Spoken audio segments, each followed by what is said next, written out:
Hello and welcome to Holistic Circle Podcast, Spiritual Conversation. My name is Philipp Kobald. We are reaching out to people who are passionate about spreading light, love, and joy and prayer. And Beatty Carmichael here with us today. Hello, Beatty. Hello, and thank you for having me on so much, Philip. I'm excited for our conversation. I want to let the audience know that your background looks amazing and with a reason. A man who cares for visuality from my heart. Well, thank you. I wish you could see even more of it. It's an amazing place to work. My office is fun, not all, but many of the fun things I've done over the years with the family. That's perfect. You're a family man, so am I. And so we already have two things in common. We like a good background and we like our family. Let's go right into it because we're going to have a hopefully deep and honest and frank and deep meaning conversation about a subject that actually means a lot to me and, of course, like the world to you. So maybe please be so kind and give my audience a quick background where you come from and then we'll move further if you'd be so kind. Yeah, love to. Hi, I'm Beatty Carmichael, right? I come from 7 generations of medical doctors. And when I grew up, rather than going into medicine, I actually went into business, I guess like you, Philip. Been a business owner for over 25 years. And then 9 years ago, God pulled me back towards the healing that my generations have been doing for years. And since then, I've helped over 1,000 people get free of incurable things like addictions, all forms of chronic pain, and like arthritis or fibromyalgia, joint pain, things of that sort, anxiety, depression, suicidal thoughts, glaucoma, and just a whole lot more. And I've been doing this simply by helping remove the spiritual roots that are at the root of most of these issues that cause these things that happen in our life. This process is about 90% successful. I wrote a book around it called The Prayer of Freedom, and it outlines the step-by-step process that anyone can go through this process on their own. And you can get it at theprayerfreedombook.com. But what happened with me is I started to see people stuck in chronic pain, in anxiety and trauma and addictions. They tried everything, medicine and therapy, nothing worked. They felt helpless, not because they didn't want healing, but they just stopped believing it was possible. And that realization really changed everything for me, Philip, because I realized that if medicine couldn't fix it, and the medical technology that we have now, then the answer had to be somewhere else. So I started looking on the spiritual side of things, recognizing that we're spiritual and physical. I started studying spiritual laws, going in some ancient religious texts to find these laws and started to study them. I started to use a scientific research approach to apply these things through prayer. And what I found was startling. Most of our physical infirmities are not physical at all. They're actually spiritual. And it's a spiritual infirmity that's manifesting in our life as a physical issue. And that's why medical science hasn't found a solution for many of them. But when you remove that spiritual root, the physical issue disappears. And that's what I want to share about on the call with the Prayer of Freedom. So, of course, the first logic question must be if your family, somebody still alive, father, grandfather, how did they react? How did they approach this idea? Were they very excited? Yeah. So my dad's still alive. We're about to celebrate his 90th birthday. And he retired from medicine. He was a critical care surgeon. He retired 20 years ago now. But he encouraged all of us not to go into medicine, believe it or not. When he and his ancestors came through, it was a profession and a science focused on helping others. And during his tenure, it shifted to be managed care, managed process, bureaucracy, corporations, someone else telling you what you can and can't do. And it took all the old form of medicine out, and it really disgusted him. So he said, don't go into medicine. It's just turned to be a business. So when I started coming back into healing on this spiritual side and seeing things that you would think are truly miraculous because it defies what happens in the physical, he's been really fascinated. And I remember one time when all of this started, this was 2016 for me.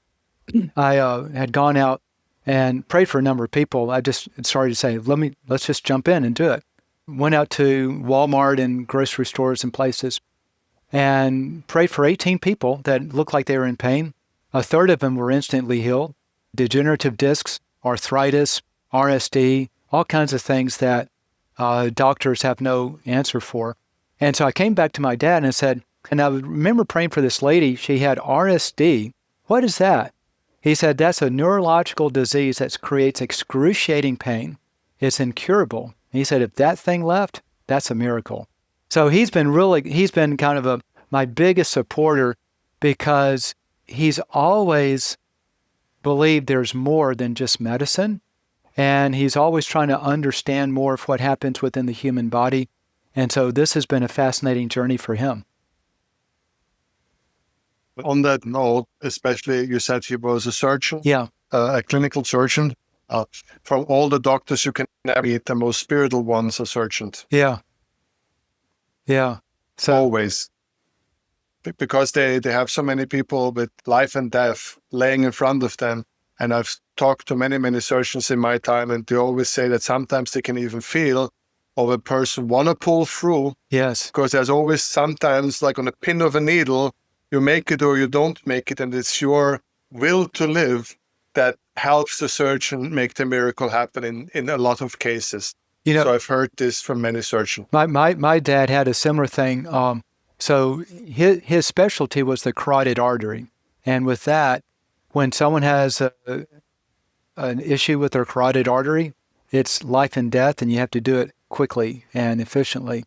But one of the things he was sharing was really cool, talking about just the will to live, is he started to notice that one group of patients got better really quick and went back out to work, and another group would linger in the hospital and slowly recover.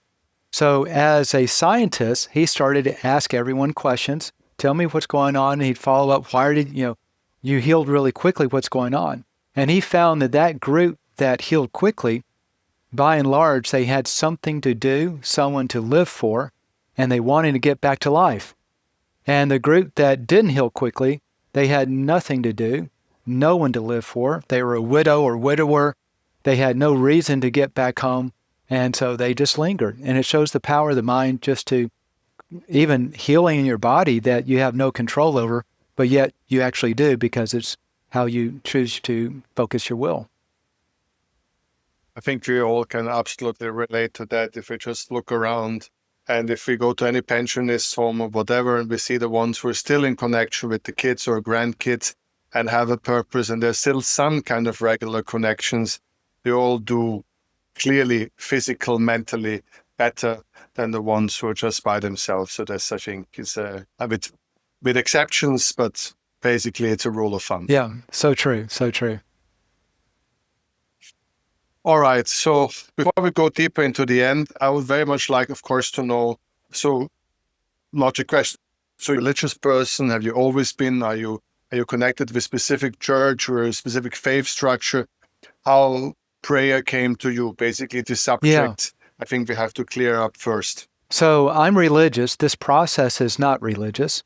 I grew up in a legalistic Christian church that didn't even believe in any of this stuff. In fact, to such a degree, if you're familiar at all with the Christian religion, you have a guy named Jesus, and you have a spirit named Satan.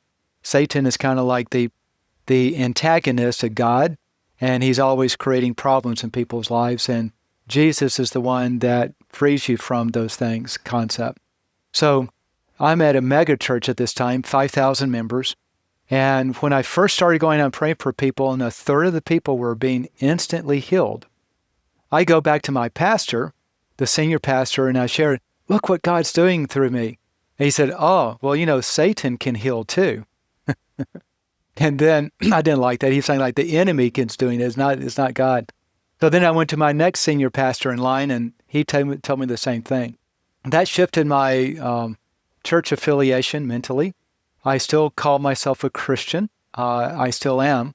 I'm still religious to a degree, but more than anything else, what I've been doing with this It started with my religious background in understanding and believing in the power of prayer and spiritual forces.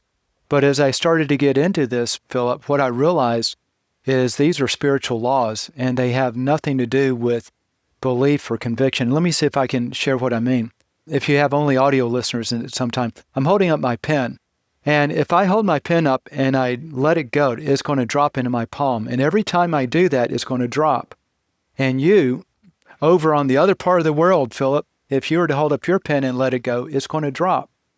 So now what we can do is we can say, using empirical data, I can prove the existence of a law that I cannot see. And we call that law gravity. And it doesn't matter if you believe in gravity or not, it's a law. And because it's a law, it happens all the time. What I started to do in this whole approach of prayer is I started to recognize the same thing, that there are these laws. And as I would guide someone through this process of prayer, I'm not praying for them with this, I'm guiding them through how to do it. I'm finding it doesn't matter if they're religious or not. They can even be atheists. Simply going through this process, the outcome is 90% consistent.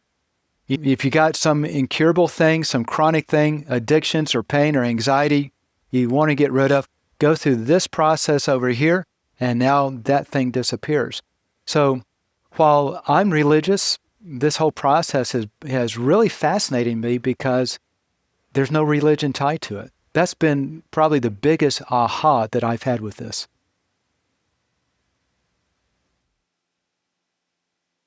And so you discover, first of all, how did you discover it? How does this came into your life? I mean, Yeah. let's start somewhere. Well, here's a wild story. So 9 years ago, as I mentioned, God put something on my heart to go into healing. I started watching a trilogy series of documentaries. Guy walking around with a video camera, following different people. And as they would pray for people out in the public sector, they would be instantly healed of whatever it was. People getting out of wheelchairs, their broken arms now working well, anxiety and pain disappearing, just lots of little things like that. And it fascinated me.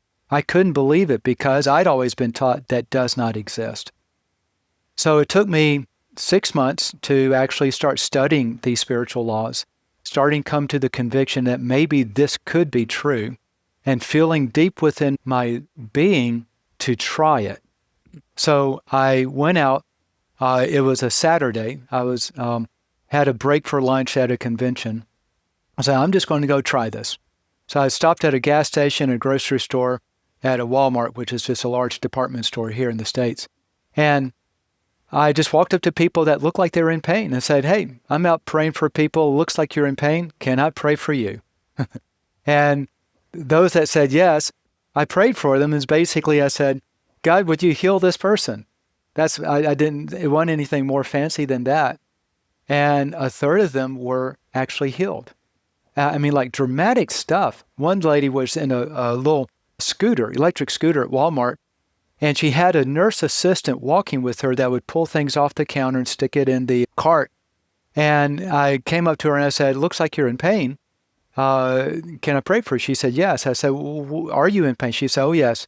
She said she had degenerative discs in her neck, which means she could not move her neck up and down, which is why she had that person walking with her, because she couldn't even look up on the rows of product to see the stuff. And she had degenerative disc in her back. She had arthritis and she had lupus. So she was just racked in pain.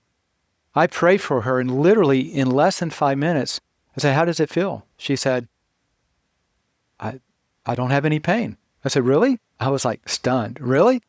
So get up and do something you couldn't do. She gets up and she bends all the way over, touches her toes. She moves her head all the way around in circles and no pain. And I didn't believe her. I didn't understand how significant this was. So I actually asked the nurse assistant, I said, how long have you been working with her? She said, about 2 years. I said, has she done this before? She said, oh no, I've never seen her do this. And so that began the journey. I started to press in on some of these a little bit more. Within a year, 90% of the people I was praying for were being healed. I saw glaucoma leave. I saw deaf ears open. People just coming out of surgery, like knee replacement surgery a few days earlier, be instantly healed. Blood clots disappear, anxiety, all kinds of things that is short of nothing but miraculous from my standpoint. And I started to recognize this lasted about 5.5 or 6 years. And I started to recognize that it felt in my spirit that something was happening in the spiritual realm that caused this immediate recovery. And I couldn't really put my fingers on it, but I'd done enough study in some other areas. Go ahead. Let's hang on there for a moment. This is an important part that you want to explain, but we need a couple of minutes before we're getting there.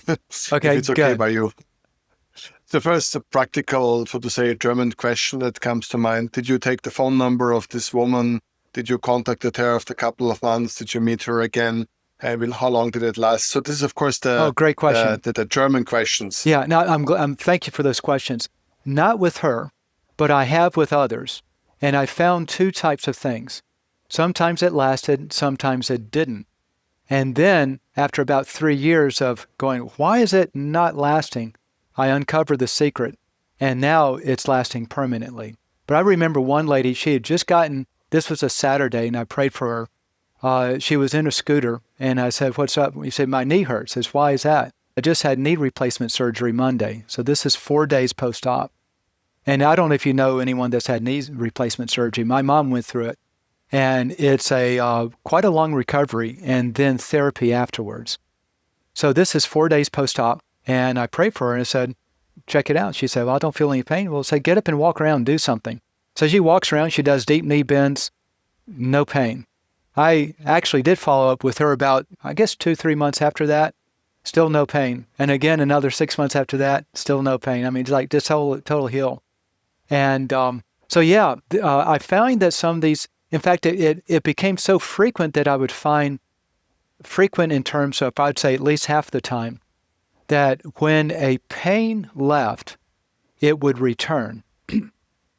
And once I uncovered the reason why, as I would go out, I actually put together a little business card that says, hey, if the pain comes back, watch this video because it explains what's happening and how to get it to go again.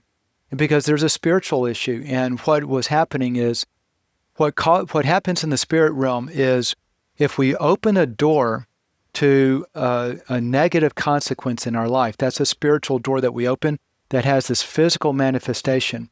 If you get rid of that initial thing, and now the physical manifestation goes away, you can unwittingly open that door back up. And so I learned how to, my video that I put together, how to stay healed after you've been healed, right?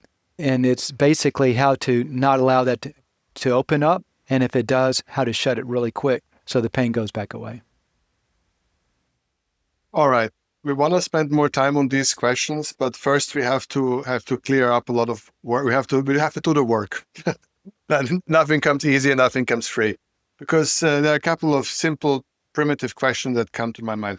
First of all, why are you not every single day of the week on CNN? So that's the first question. Yeah, that's a great question. And if that's so easy, and if that's how it works, and you can prove it, or you have some documentation, basically it's completely ridiculous why you're not every single day on television. We all say, can we just please close the hospital? It costs millions and billions of dollars.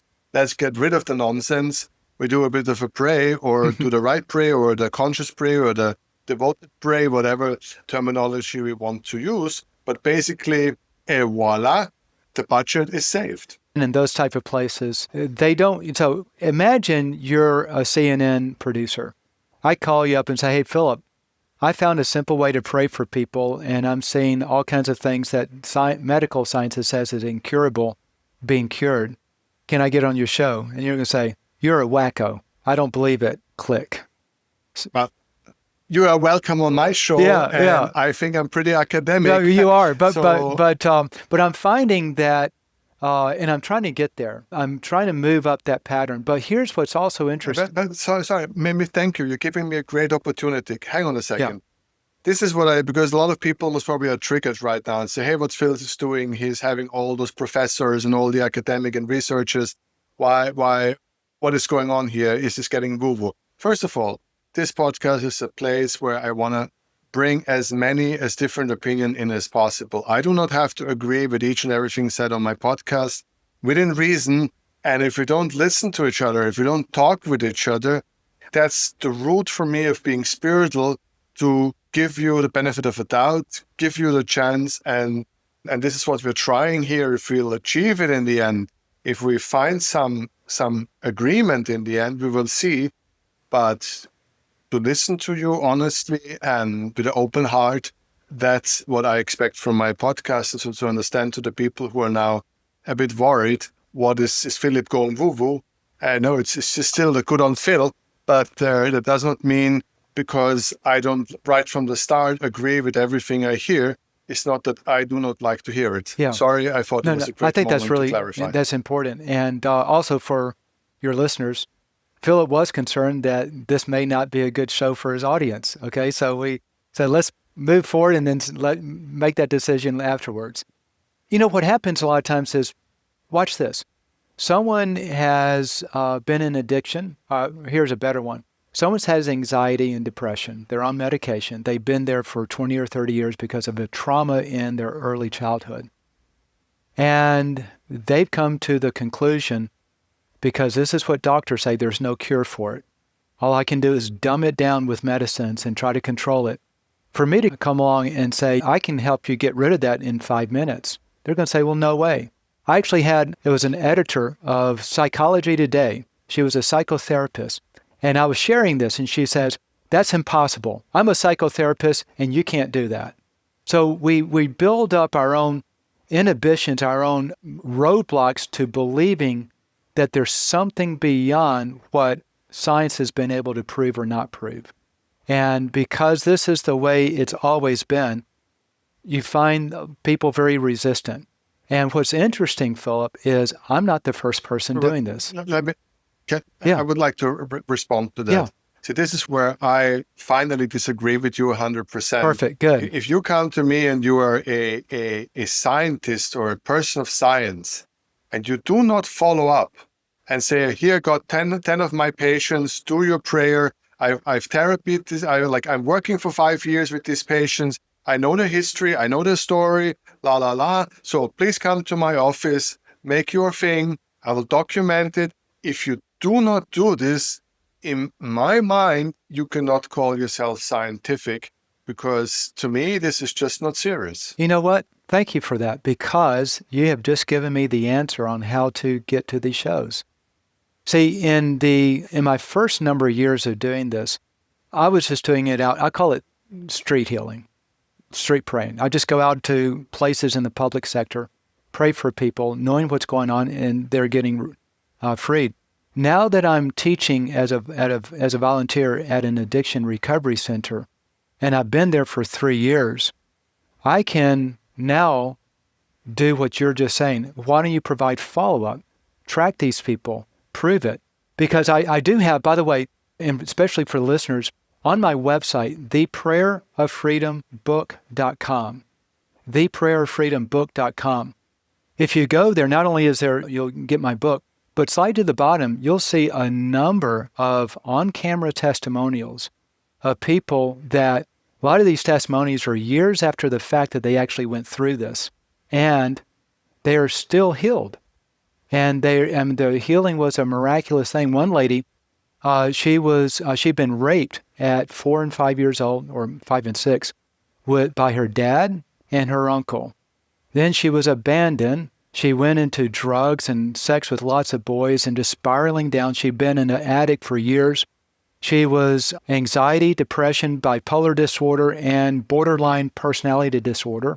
She was on 400 milligrams a day of Seroquel to calm her nerves. She was on Buspirone and Zarafat or something like that. She went through this, and the next day, it was all gone. She went to her psychiatrist there at the facility, and the psychiatrist said, well, if you don't need this anymore, you don't need medicines, then don't take it. That was 6 or 8 months ago. She's still off all of the meds.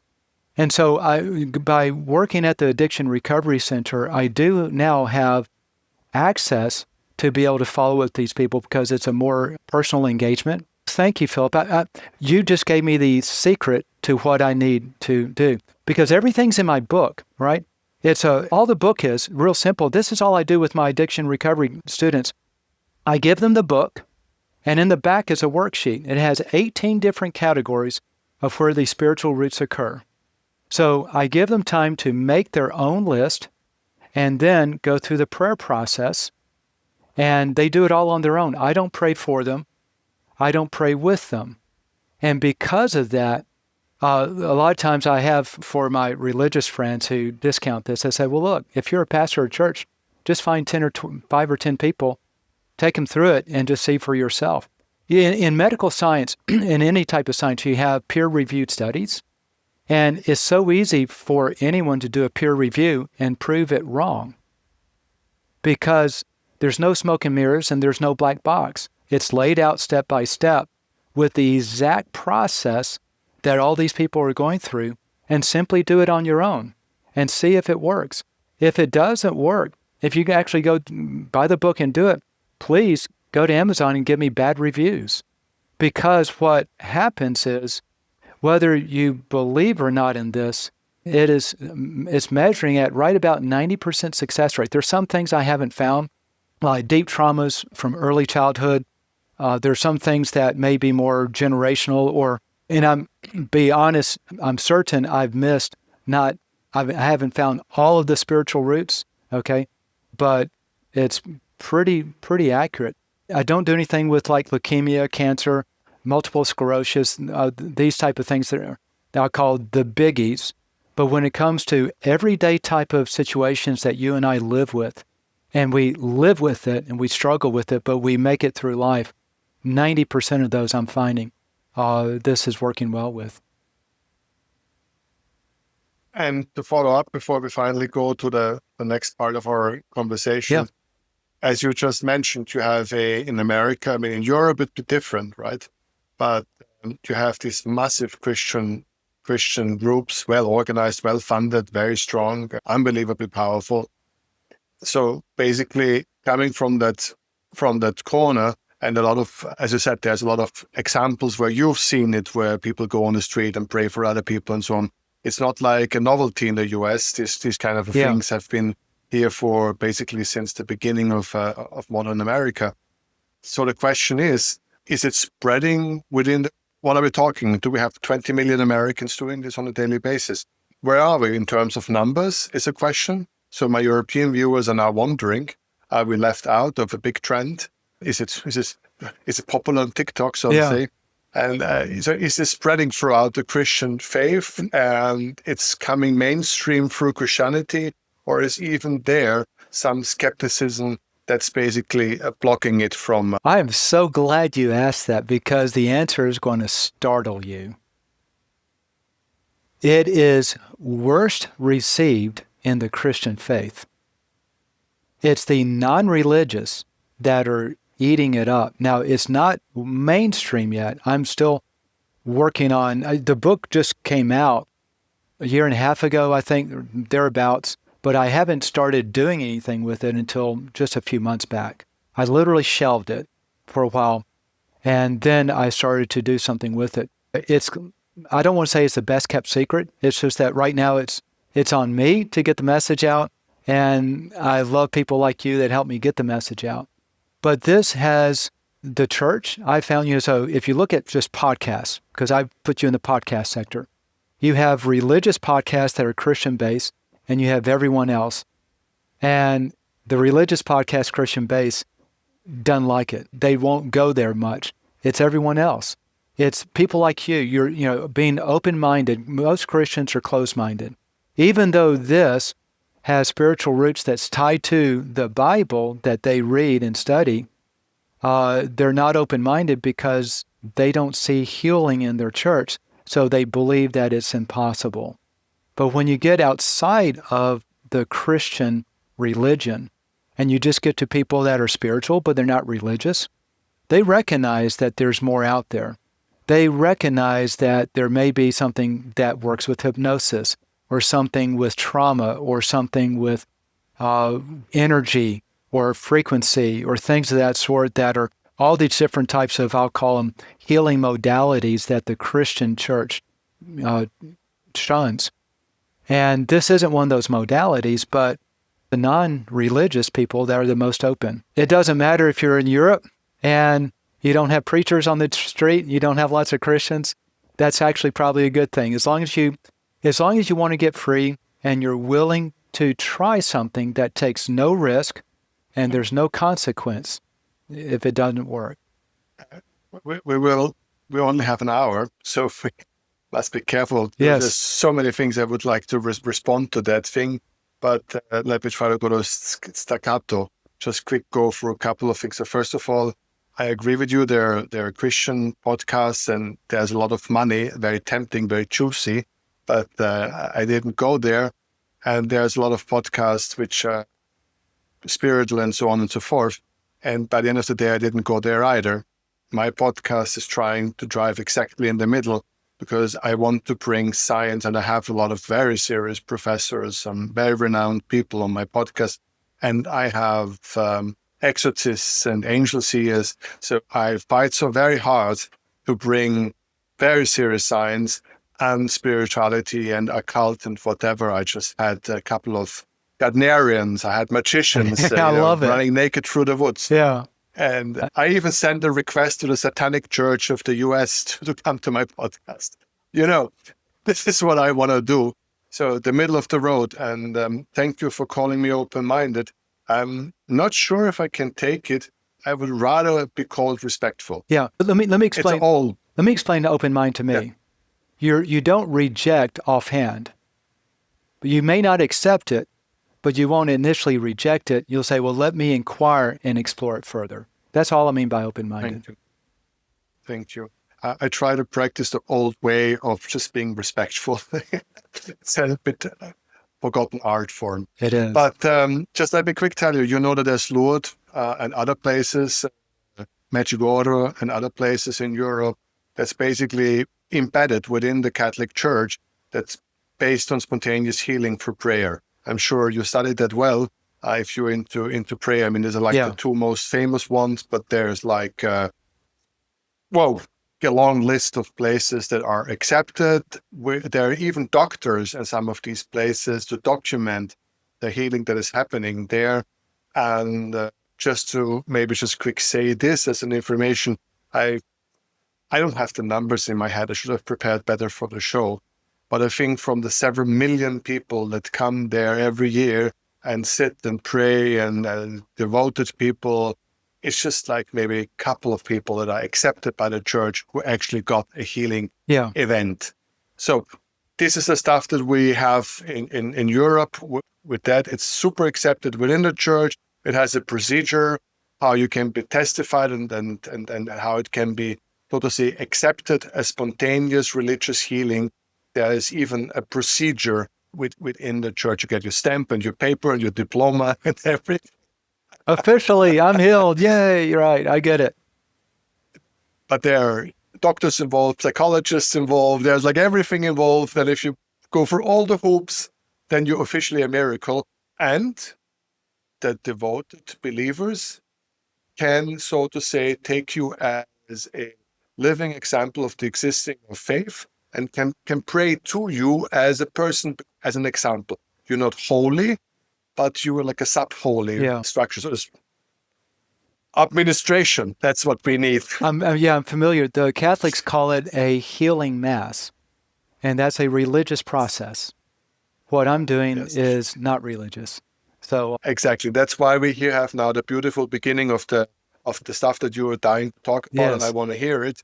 Now we really opened the chapter that you explain the spiritual root cause, what it is, how we understand it, how you figure it out, because that is what makes your system, so to say, more precise or more like with a scalpel, to use a medical term, compared to just sitting on your knees and say, please, Mother of God, heal me. You go so much further in your, I think, understanding or system that you have developed. So please. Great. Let me ask you a question. I want to step out on a limb here. And since this is recorded, you can always edit it out if you don't like it. I hardly ever edit. Okay, good. All right. Do you have anything that you deal with that you can measure physically that you would like to get rid of? Anxiety, depression, glaucoma, pain, anything that you can measure in an intensity level that if it disappeared, you would recognize that it went. I'm horribly healthy. I'm just fat. Okay. But that is because I like to Yeah, eat. no, I totally get it. Okay, well, it won't work on fat. Sorry about that. I wish for demonstration purpose. I don't know. I can take a hammer. No. I mean, I'm doing it for the podcast. I mean, I'm ready. Yeah. Hey, I'm sacrificing my thumb for the podcast. I'm 53 and I'm horribly healthy. Well, Thanks. that's really fortunate. I'm glad for you. I'm disappointed for the podcast to be able to demonstrate because Let's take a hammer. Let's do it. Come on. It probably won't work on that one. Okay. Yeah, so here's kind of what's happened, and I'll try to frame all of this in the context of someone that's never been religious, possibly atheist, and at the very least agnostic, okay? Because all of this will start to make sense.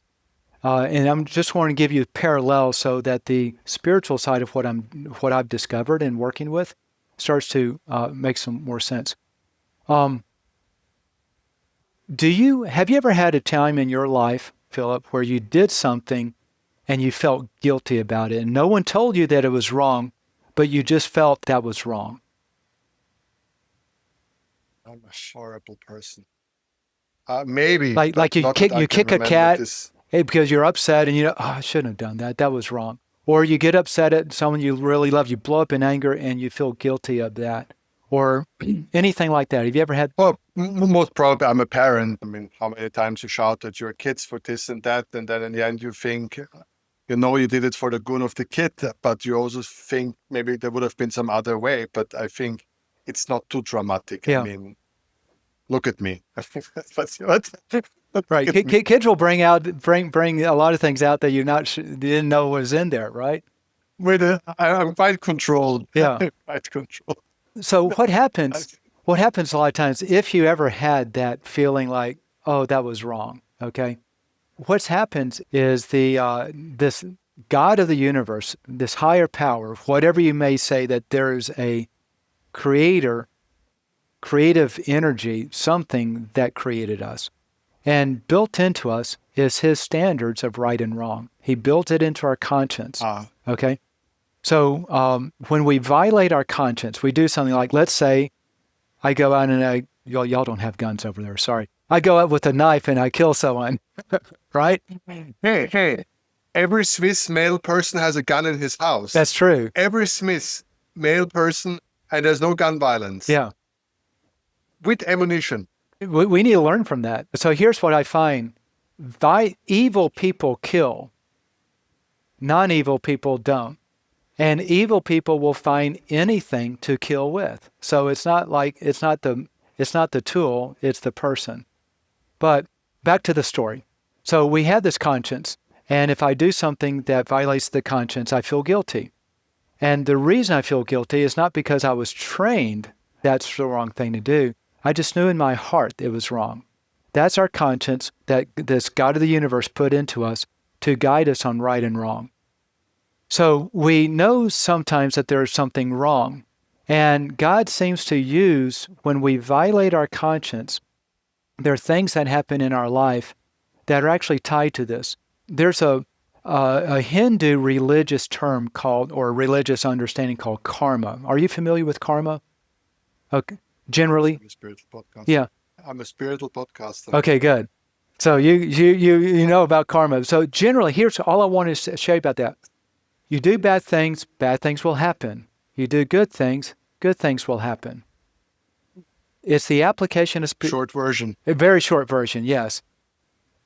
But to keep this short, that's what I'm finding as a spiritual law. They're simply recognizing what you and I typically recognize too, that there's something that goes on that we don't understand why, but there's a connection.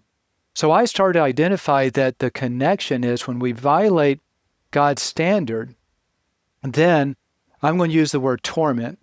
Then torments come into our life. And torment for me means anything that's not good. So it could be that I have anxiety or I have depression.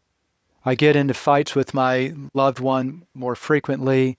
I keep losing a job every 6 months. Something that happens and just takes away the quality of my life. And it's not until we go back and undo that spiritual root that stuff stops. So as a father, you may recognize this.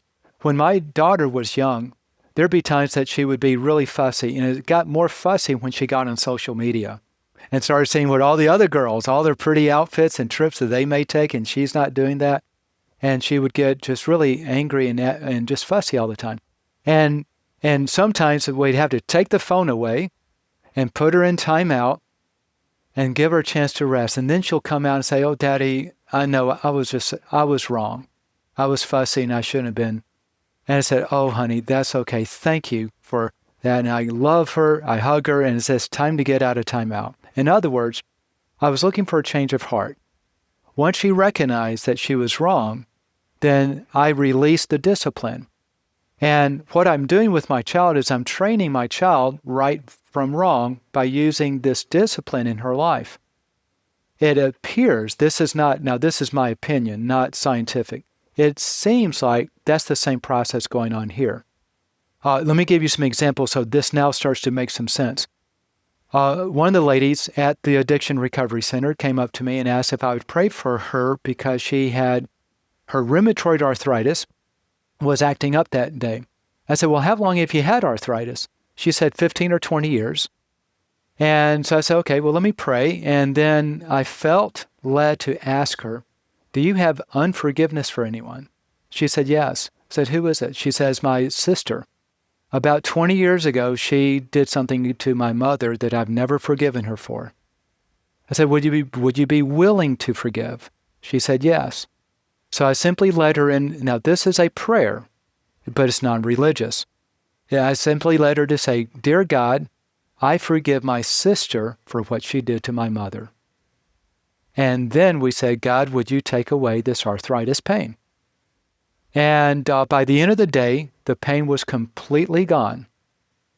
She went to the doctor 4 weeks later as a normal checkup. He retested her for arthritis, and she had no arthritis in her body. She told that to me the next week, and she's been without arthritis the entire time.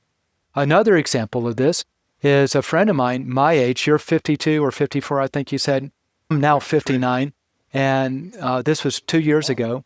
My friend was 54.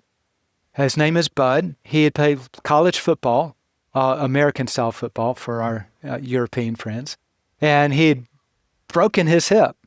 And the doctor said, "Live with it as long as you can, but eventually you'll need hip replacement." That was 35 years ago. I'm on the phone with him, and he's complaining about his hip. The doctors have been saying for 6 years he needs hip replacement. He's been on a crutch for 2 years. It's so bad. Even around his house, he's walking with a crutch. And I said, "This sounds like torment, like a spiritual root issue." And I can't identify why, but I started asking him some questions that are the most common on the spiritual roots. One of those is, have you had sex with someone outside of marriage? Before the accident back in college, and he said, "Yeah, I used to sleep around in high school with a lot of girls." I said, "Would you be willing to confess that as being wrong?" He said, "Yes." So I simply led him into a prayer that said, "God, I confess sleeping with all those girls was wrong." Now, it may not have been on his conscience that it was wrong, but it's one of those things that I find is one of those things that's wrong. So he confessed that it was wrong. And then I said, "God, would you now heal his hip? Take the pain away." Now we're on the phone, and I asked him to stand up. So I said, "Stand up and check it out." And he stands up, and he's this old ex-football player. He's your size, maybe bigger. And he starts crying, literally crying. And it took him 2-3 minutes to regain his composure. And he finally regained the composure. He came back to the phone and said, "Beatty, there's no pain." First time in 35 years, all of the pain had left. I asked him to go up and down the stairs to really test it out, and no pain. I literally just talked with them not a couple of months ago. This was like 2.5 years ago. Still walking, no crutch, no pain, fully healed. miraculously, we would call it, but it was a spiritual root. In fact, you can actually hear him tell a story on my website, theprayerfreedom.com, because it's just one of those dramatic things that happens. So as I start to identify these things and recognize that there's a spiritual component to our physical issues, in many cases, not all, then if we can unlock that spiritual component, the physical thing disappears. It sounds interesting. I'm so sorry that I have to ask this question in that sense, because it just pumped my mind. I remember I went to a Catholic boarding school, and we had to every single day go to church, and we had to confess and so on. I was raised by monks, so to say. Yep. Fancy place, but nevertheless very strict. And now I'm just thinking, because we had whatever small little sin we could possibly come up with, because we had to say something. If you're a little boy in a boys, yeah, you're in confession. I totally get it. I mean, you're basically like, you go 3 times, you're making things up in the end. Yeah. We confessed for things we never did just because we must say something to the priests. I mean, what possibly can you do in a boarding school wrong? I mean, it's literally impossible to do anything wrong. So I've confessed basically for the next 20 years ahead. And so is there obviously, what I'm asking, the question actually I have is there a method to say, because you said he just said to God, I'm sorry and so forth. I've said more sorries to God than was probably coming from a boarding school. I should be good for another 20 years to go. Maybe that's why I'm so healthy. It may very well be. For more things I ever did. So I'm still in plus. Yeah. So there is a process to answer your question. Okay. It's kind of simple, but it's not just really quick and easy. For the typical person that goes through this prayer of freedom, it takes 30 minutes maybe, okay? So it's sort of like, how do you bake a cake? Well, you get some eggs, you crack them open, get some flour, some milk, other ingredients, you mix it together and you stick it in the oven. So that's the concept, but the recipe is going to be a little bit more precise.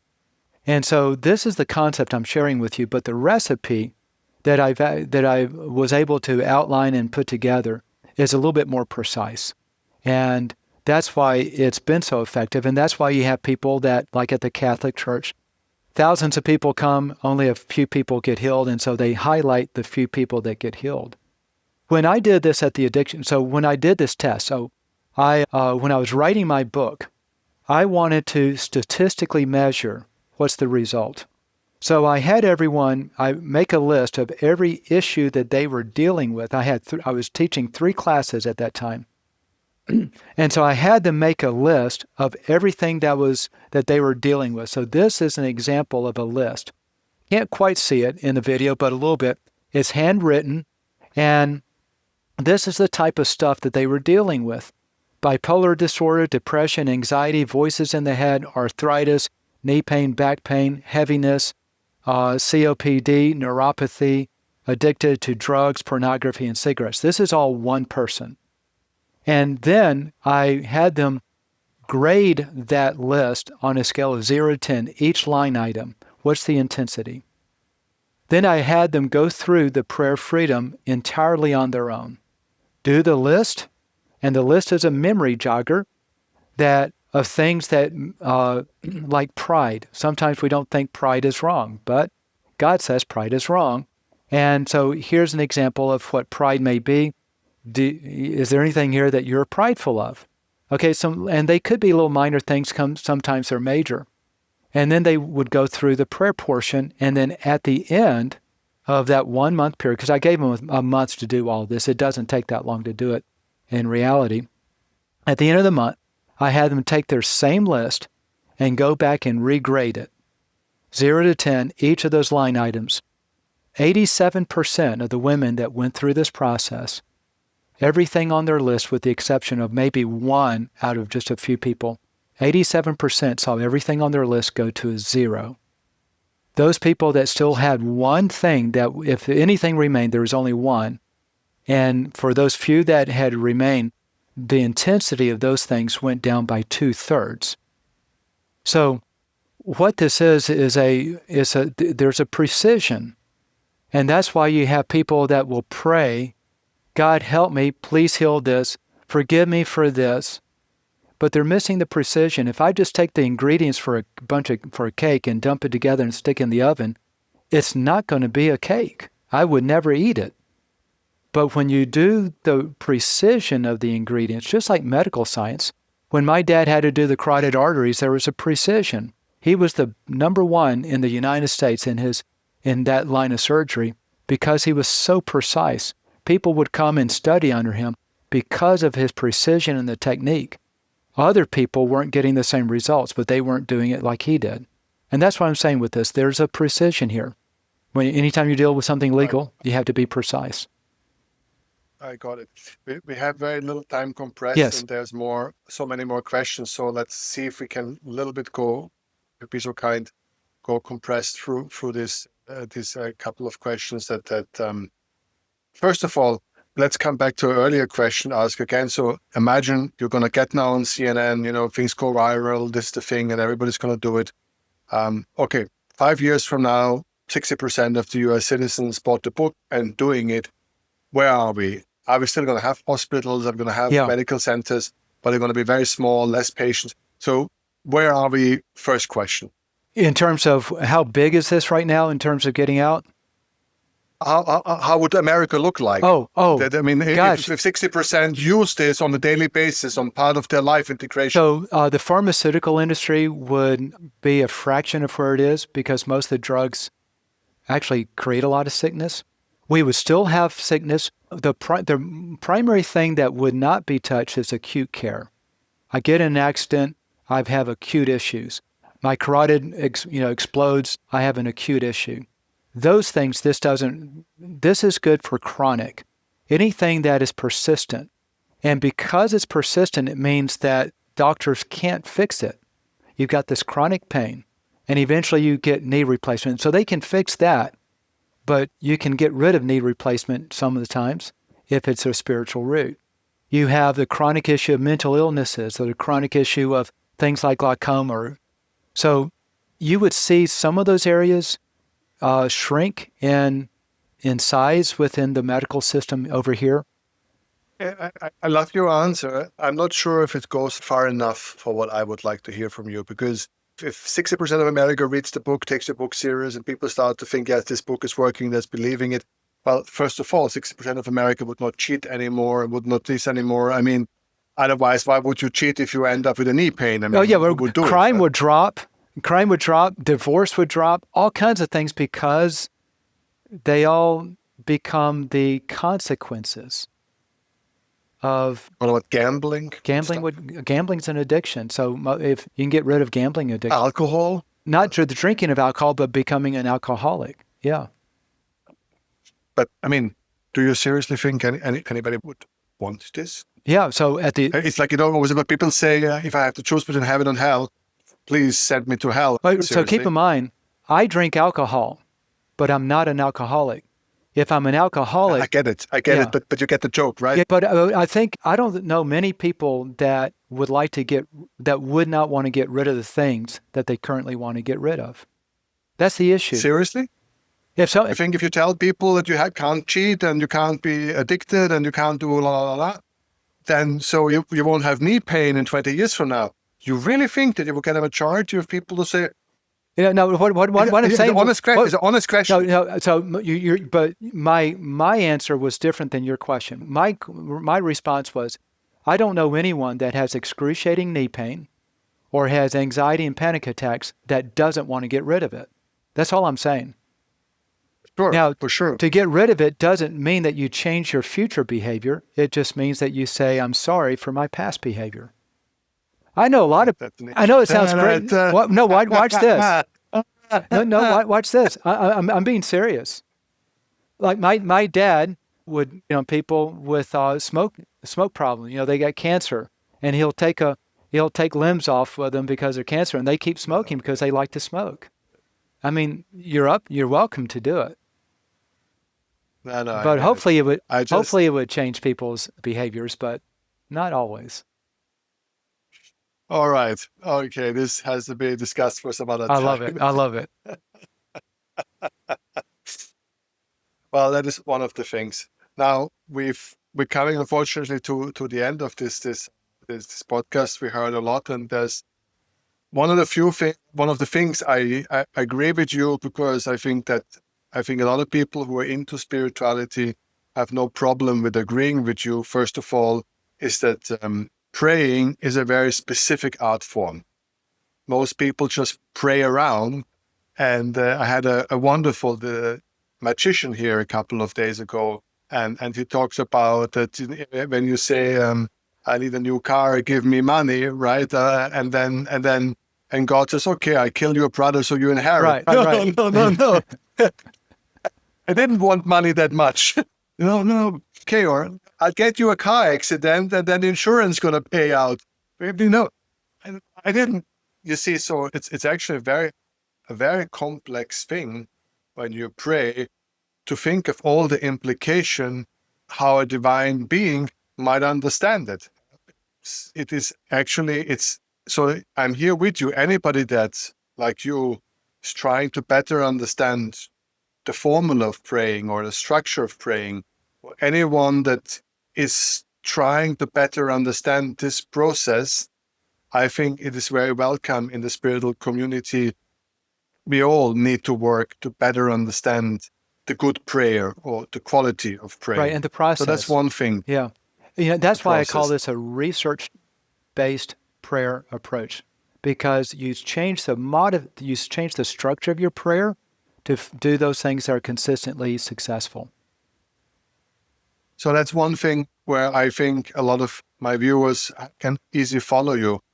Another thing is, I guess a lot of people in the spiritual world, this cause and effect, have no problem with that. I think that is where you will find a lot of holistic practitioners, a lot of holistic people who say they understand that something manifests into the body, or to these things basically are familiar concepts for that. And you also have, I mean, so many of my guests talk with angels and see these things. And I just had the other day, well-known personal fitness trainer who all of a sudden got clairvoyant, and now she's training the people, and she's constantly getting messages Wow. from above, and she's telling them during training that maybe this disability or this problem is somewhere rooted in some past thing that they did. So very similar in the sense that what you say, she's just seeing these things and pointing it out. And so I think there's a lot of similarities, and basically looking at my podcast, what you're telling me is not so alien in a certain way. You just maybe go a step further by, first of all, saying 90% cure rate, which would be phenomenal. And again, I said, you got to prove this scientifically, because you can save the world. I mean, there are people all over the planet who don't have the money to go to doctors. There is so much suffering in this world. If you think that what you think actually works, we're crying out loud, force some professors, force some medical academy to bloody make a study, because imagine how many people you could actually help that would need the help.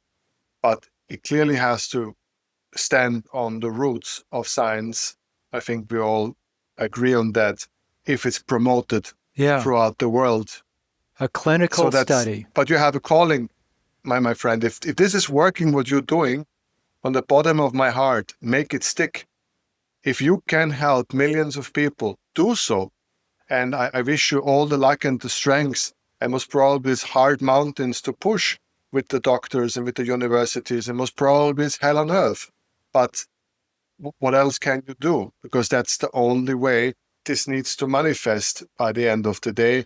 And in that sense, I wish you all the luck, if this is it. And but from my perspective, I am neither judge, neither executioner.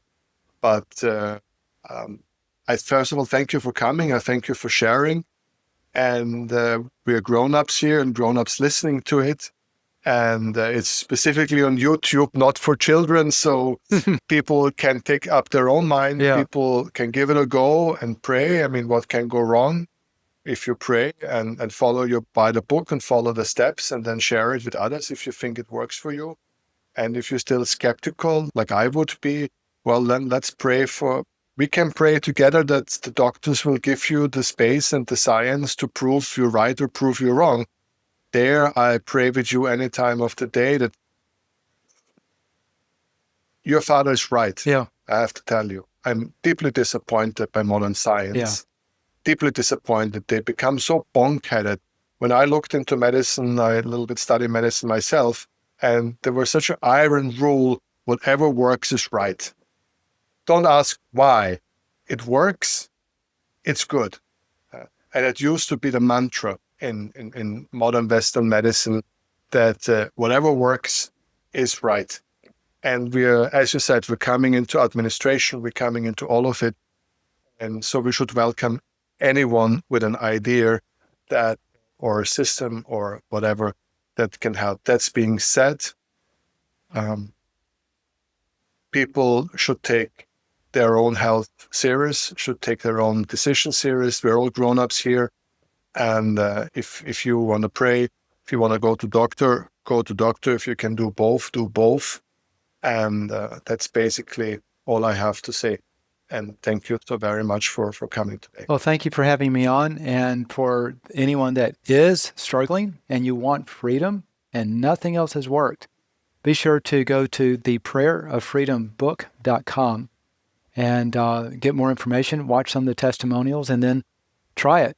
And I find most online booksellers, when you buy the book, you can return it within 30 days, get your money back. So it won't even cost you anything if it doesn't work. So try it out. You have nothing to risk. Thank you. Thank you.